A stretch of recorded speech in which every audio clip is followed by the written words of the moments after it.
This Friday, we're going to have a ton of new content. At 3 p.m. Eastern, not only does Season 2 begin, the second inning XP reward path, but also Weekend Classic goes live. And if you have your MLB The Show account connected to your Twitch account, then MLB The Show is streaming on Twitch. And if you participate in that stream, you will also be getting Twitch drop packs. Now in this video, I will be going over how to prepare for that Season 2 in order for you to min-max it as best as you can. And there's an important trick later on throughout this video that you're definitely gonna want to either do now or have prepared for later. But before that, we stream daily on Twitch. Link is inside the description, or just search up Blademas, how it's spelled on YouTube. Hit that like button, subscribe button, and notification bell as well. Now the first step is going to be to collect the 3 bosses and get yourself this second inning XP voucher. This second inning XP voucher is going to be collected inside of the second inning XP reward path. You can also collect it currently to get yourself an additional 1000 experience.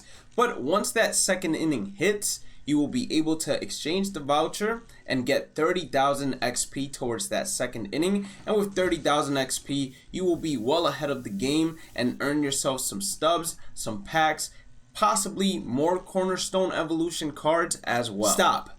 Before you make the purchases for all 3, there are 2 criteria that you have to meet to make sure you get the most bang for your buck.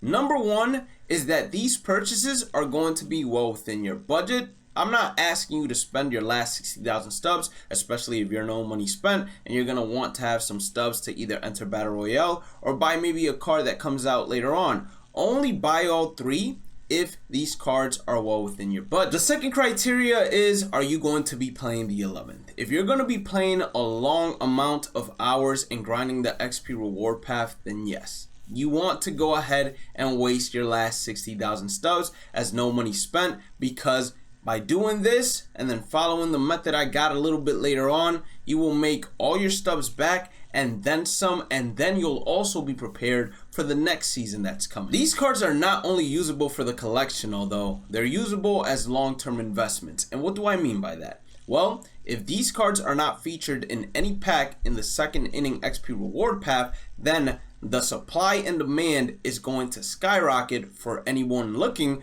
to complete the second inning collection, or if anyone is trying to get either postseason cards, contributor cards, or all-star cards in order to complete their Legends and Flashbacks collection for the big collection reward that's coming April 25th. Now, you can go ahead and whenever you feel you're making a good enough profit, sell the cards off. But if these cards don't come for the 3rd XP reward path and don't come for the 4th, but return at a much later point inside the game, then I can almost guarantee you, as more collection rewards drop and you need more of these cards, that the price will at least double from what you're seeing right here. With the Season 2 second inning XP reward path also comes the Weekend Classic. So if you haven't grinded ranked yet, I highly suggest aiming for a certain league that you know is obtainable and placing yourself there and just chilling there. The way the rewards work, for those of you that don't know, and I'll use the current league that I'm in, is your first 6 games are truly the only important ones unless you're going for the leaderboard. If you go 6-0, you obtain every single one of the rewards displayed through games 1 through 6. If you lose any game, you will lose the reward from the right hand side per game you lose up to your 6th game. So if you lose all 6, you aren't getting anything, unfortunately. With that being said, although, I do want you to pay attention to the stub rewards and the pack rewards for the higher leagues in terms of rating. To me, this could possibly lead to a market crash, because not only are players going to be obtaining stubs, but they're also going to be obtaining packs that have better odds at pulling diamonds than the regular standard packs. So you might see for the first couple of days cards that normally would sell for a ton sell for a little cheaper just because everyone is undercutting one another, and then it restabilizes later on throughout the week and the cards skyrocket back up in price because there are going to be a ton of players that have gotten either a ton of stub rewards or pulled good diamonds that want to either complete collections or make investments. Staying on the collections, you want to get this jolt voucher as soon as possible because, as you can read on the caption, it says can be redeemed in the Legends and Flashbacks collection on the 25th of April. And you don't even need all 30 Team Affinity cards,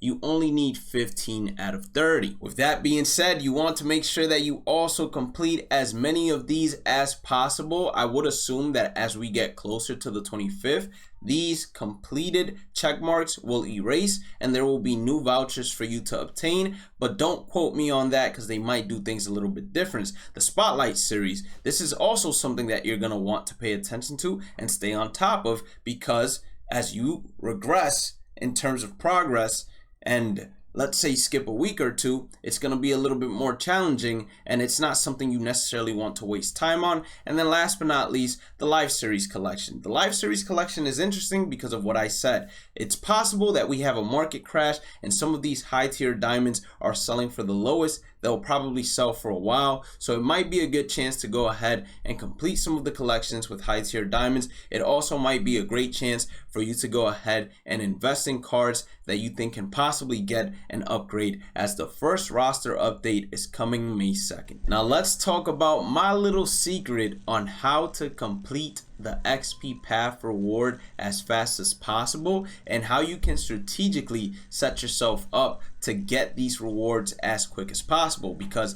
the faster you get them, the more you can sell them for, and you can buy them back at a later point to earn profit off of just selling one card. But let's go down to where it says single player modes. We're going to start off with mini seasons because maybe a ton of you guys haven't finished all of your mini seasons. But inside of mini seasons, there are goals. Now granted, the repeatable ones only offer packs. None of the repeatable ones offer experience. But if there are any of these goals that you haven't completed already, you can go ahead and set up a mini season, get 4 wins. That way you play 1 game on a mini season and you have 3,000 extra XP to start yourself off. Or you can get yourself a little bit closer to 12 or 18 or whatever the case may be, whatever your magic number is, in order for you, when the 11th drops, you instantly complete these goals, and on top of the gameplay experience you're going to be earning, you're also going to be getting these missions XP. You can also do this for the New Year, New Series. Granted, once again, these goals are more than likely not going to be repeatable, so you want to be very smart and strategic about how you go about it. If you've already completed some of these mini seasons or both of them and gotten all the XP rewards, then this doesn't apply to you. But maybe by doing that, you haven't completed all of the conquest maps yet, like I haven't completed all of the conquest maps yet.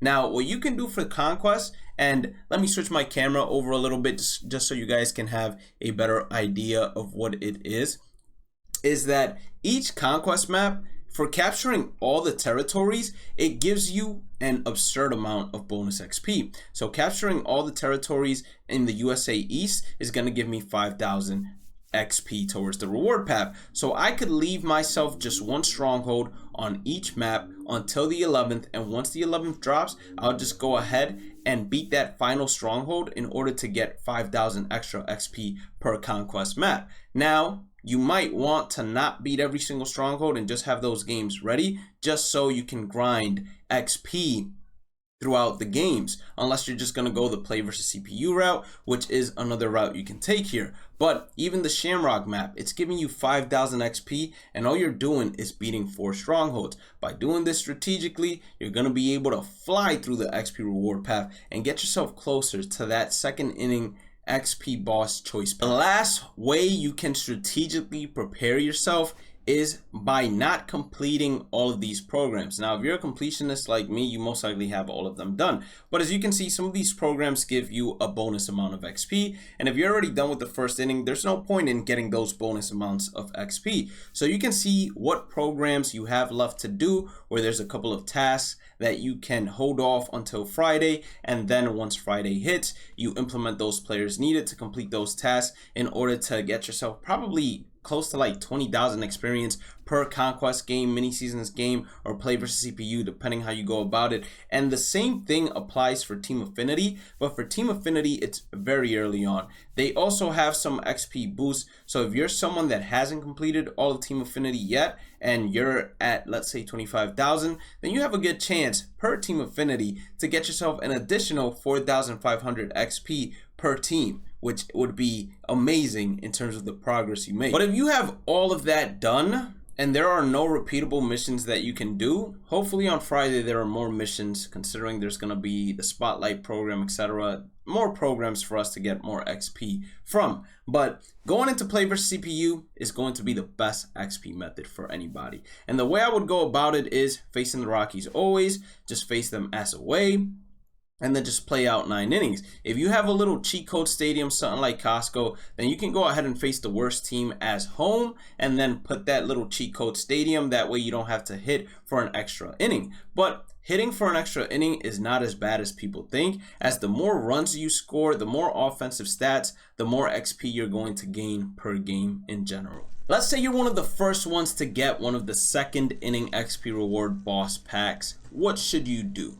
Sell, sell, sell. If you get it as, like, I don't know how to explain it. As early as you can get it should be as early as you sell it, because the prices will tank as time progresses. More people get it, more people will want stubs, more people will like to complete the live series collection, and they're selling all of their XP reward path diamonds regardless, and it's going to create a lot more competition, and the demand won't necessarily be there, but the supply 100% will. So I would highly suggest to sell as early as you can, and then later on inside the game cycle, before the second inning program ends, you'll most likely be able to buy it back for a fraction of what you sold it for. A prime example is I sold both of my first inning XP boss choice packs for around 33,000 stubs. With the tax, I made 30,000 stubs per. So 60,000 stubs. I bought these guys back, not at this price, but when they were selling for around 13k stubs,